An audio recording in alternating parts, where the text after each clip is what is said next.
buckle up. Whew, where do we begin? This man has turned the world of boxing on its head. He is an international disruptor.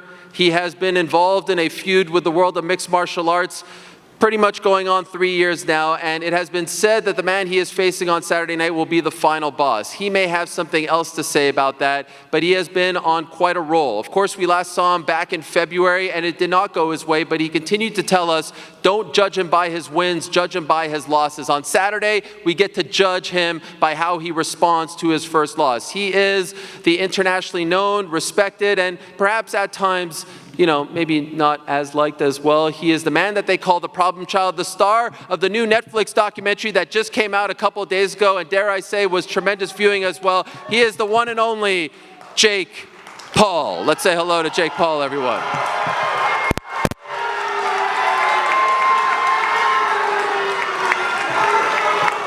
Howdy, Jake. Good to, and he's got his familiar robot with him. Let's go! Who is playing some interesting highlights on his chest. And so without further ado, let us say hello to the final fighter that we want to bring up to the stage. Really a man who needs no introduction. And every time you say that, by the way, you always end up giving that person an introduction. And this guy deserves one. Of course, the winner of The Ultimate Fighter Season 5, the original BMF champion, the man who made that belt, who introduced that belt, who validated that belt, fought them all, beat the vast majority of them from Conor McGregor all the way on down. Everyone knows him. Everyone respects him. Most importantly, he is the face of Real Fight Inc. And on Saturday, he'll be making his long-awaited, much-anticipated pro boxing debut after winning his final UFC fight against Tony Ferguson back in September of last year. He is the pride of the 209. He is the pride of Stockton, California. He is the one and only Nathan Diaz.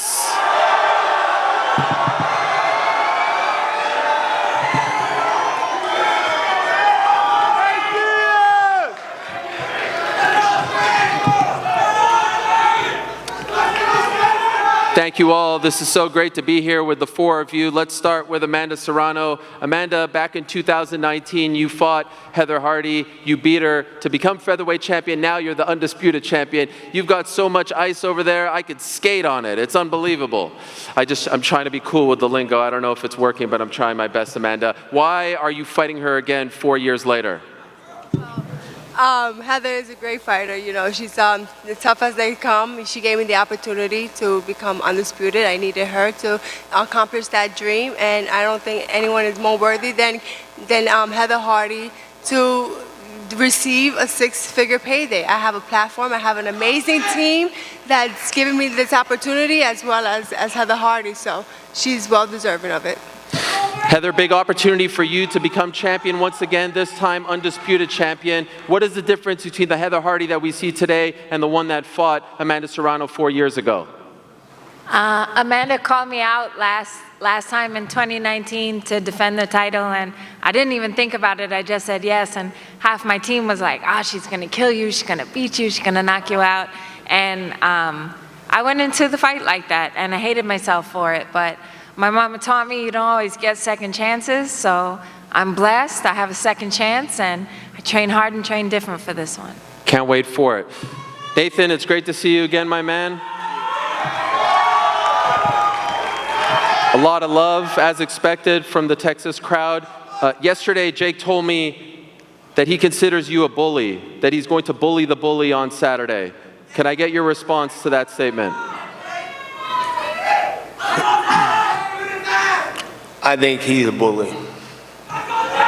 Why do you think he's a bully? Well, I'm not a fucking bully. He's a fucking bully. Jake, why is he a bully? He throws water bottles at innocent people, chokes them out in the streets, talks a lot of shit. And I'm gonna bully the bully. Yeah, boo yourselves. Boo yourselves. Boo yourselves. Boo yourselves. I'm gonna bully the bully.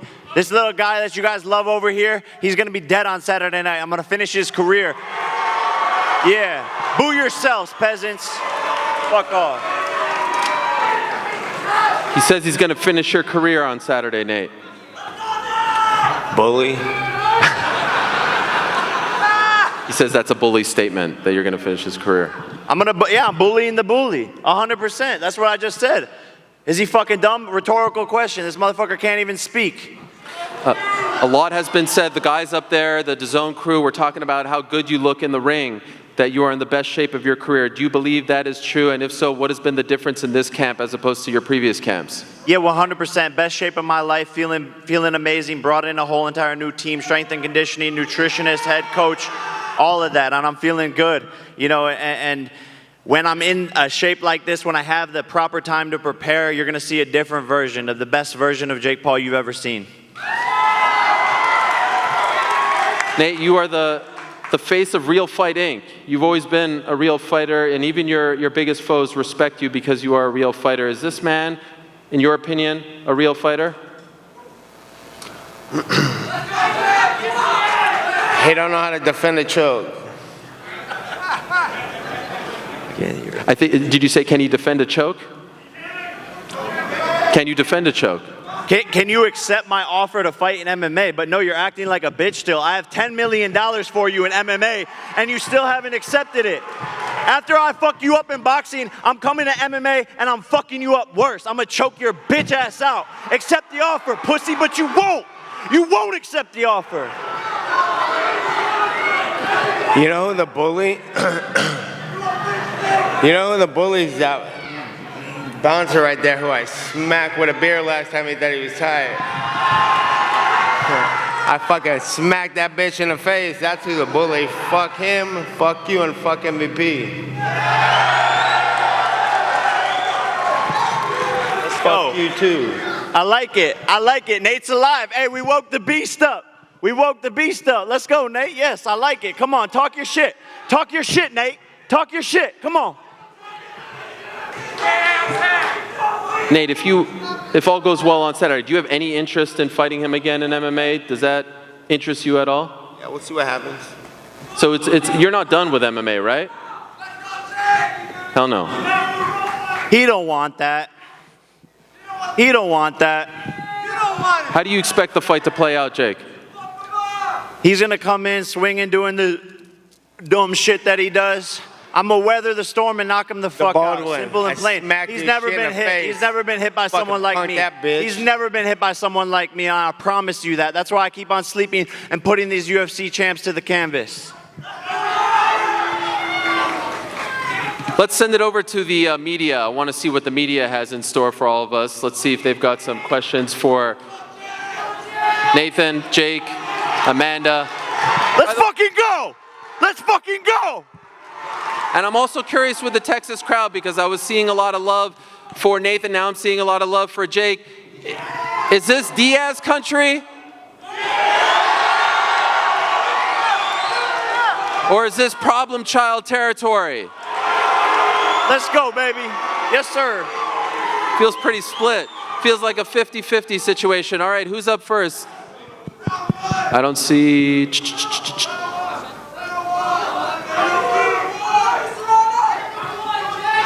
All right, here we go. Question from the media. You are up first. Make it good, my man. Kendrick Johnson for MMA Weekly. This is for good old Jake. How much did Larry Wade help you out with your conditioning to get you ready? Because he's a world-class trainer, and you kind of tired last time. So this time, when you think you get the late knockout with Larry in your corner? Yeah, it's a world of difference when you bring in one of the best strength and conditioning coaches in the world. I'm prepared. I'm excited to go 10 rounds. That's what Nate wanted, and so I'm going to give it to him, and he's going to regret wanting to go the distance and go far with me. But Larry Wade made the world of the difference.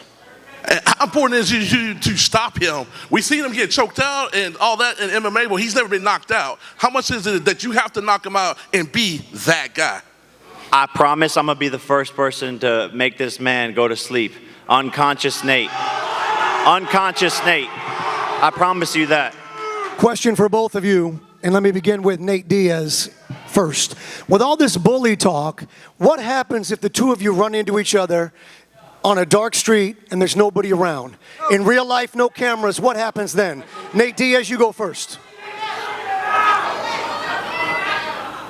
Did you hear the question? Yeah, like right now, I'm not gonna be walking around those streets right now. I mean down the road, brother, down the road. If you run into this man away from the cameras all alone, how does that play out in real life? I'm not looking for this guy. Same question, Jake Paul. I'm gonna bend him over and fuck him like a cowboy. The fuck? Gentlemen, Goddamn right. every great story has a hero and a villain. In this situation, who's the good guy? Who's actually the bad guy? Who's the good guy? Who's the baby face? Who's the heel? Jake's the gay guy. Yes, sir. Standing on business. I'm gonna grab your cheeks in the ring on Saturday night. Trust me. Hey, everyone, look out. I'm grabbing his cheeks. Trust. Last question, Jake. This event is not only being presented by Celsius, the essential energy drink that has taken over the entire game, but now they've also taken over combat sports, not just with UFC fighters, but also the entire PFL. And now this card is going to stream live on ESPN Plus, which is history in the making. Can you speak, you're a smart businessman, can you speak a little bit about how huge it is to partner on this event with such enormous brands like Celsius and ESPN Plus and make history? What is that like for you and your business model? Hashtag ad? It's amazing, man. I'm excited. It's such a big event. The Celsius, the best drink in the world. ESPN Plus, one of the best platforms in the world. The Zone, one of the best platforms in the world. I'm just happy to be here. We're in Texas doing it big, baby. Everything's bigger in Texas. Let's go. All right, who's up next? Hey guys, Derek. Oh, not you again. Better keep it professional, my man. Hey, fuck you guys. Hey, Nate, sorry, Derek from Better Media here. Nate, I actually just wanted to apologize for the last press conference. Oh, here it comes. When I asked to fight your brother in the undercard. I'm sorry that your feelings were hurt. That was more of a statement than a question. No, it was an apology. Okay, fine, fair enough. And like, it's, maybe if your boys see me, maybe they won't fuck me up this week. Anything to say, Nate? Can't wait to watch Jake knock you the fuck out. Get this little motherfucker, bro. What's up with this? Hey, bring this little bitch up here. Get him the fuck out of here. Straight the fuck out. Bring him up here. He's coming. Oh, no. Oh, no. Oh, no. Derek, what have you done? The lack of respect from all the pussies What is in going this on? fucking camp, motherfucker. That's the problem. With What this is going thing. on? Fucking influences. These guys influence fucking the fucking island gay boys because of motherfuckers like you, bitch. You're the fucking bad guy, and this little fuck right here needs his ass whipped. And fuck your dad too. How about that? Fuck your whole shit. All right, let's move this along, and please try to keep the He's questions mad. respectful. Who's up? I He's can't mad. Nate's mad, guys. Watch out, guys. Nate's mad. My man. What's going on, guys? We're so Jake, scared. Nate's mad. Fuck you, pussy. Yeah, bring it to the ring. Bring it to the ring, brother. Fuck you. Yeah, we get to fight in 2 days. I'm glad you're mad. Get emotional. what's going on, guys? So, Jake, you were talking about a rematch in the cage. Obviously, both of you guys have very popular older brothers. Can you imagine your brothers having a match in the cage as well on that card? Is that something that you're looking forward to? Nick versus Logan, as well as you versus Nate in the cage? Man, we'll see. He needs to accept the offer, but he's ducking me. Duck, duck, goose over here. This is Saul with the Casaca Boxing. Question for Nate. Nate, would you ever consider going back with Dana? As far as the MMA, I know you're a free agent, and Jake wants a rematch. I mean, we still have to see Saturday how it plays out. So, based off that, that's just a question. But if you don't want to answer, that's cool. I get you, boss. I didn't understand the question. Oh, it was if he would ever go back with Dana as far as the UFC. Would he ever go back to the UFC? Yeah, with Dana White. Yeah. Oh, with Dana. Okay, Yeah, okay. Sorry, I thought you said. free agent, Yeah, would you ever go back to the UFC? Yeah, I plan on fighting the biggest fights, the hardest fights for the rest of my time. So, for sure. All right, we'll take a couple more here. My man over there. This question is for Nate Diaz. Nate, You know, it's no secret you're very popular here in Texas as well as in California. You've been training with one world-renowned trainer, Robert Garcia, at Robert Garcia Boxing Academy. Explain, as far as the preparation, the sparring, or any advice that you received from Robert with his years of experience in boxing. No, it was a good little training camp we had over there. We had good work, and we talked a little bit, but nothing major I could think off top right now. Richard Perez, of course, has been by your side for the entire run of your career. You have one more? My last question. Yesterday, Nate, you mentioned it's either kill or be killed. And we asked Jake, he said he was going to be doing the killing and that he was going to kill you in the ring. When you hear that, what goes through your mind? Does it get you more motivated? And as far as... Who's talking? Was that question for Jake or Nate? For both. Jake, you go first. Yeah, I didn't know what the question was either. Do you mind just repeating it very quickly? Yesterday at the media day, Nate said that it was kill or be killed. And when we asked Jake, he mentioned he was going to be doing the killing and that you weren't going to make it to the end of the fight. He was going to kill you in the ring. When you hear those, as far as the antagonizing and the, the shit talking, what goes through your mindset? It's not being antagonizing or shit talking. It's telling the fucking truth, sir.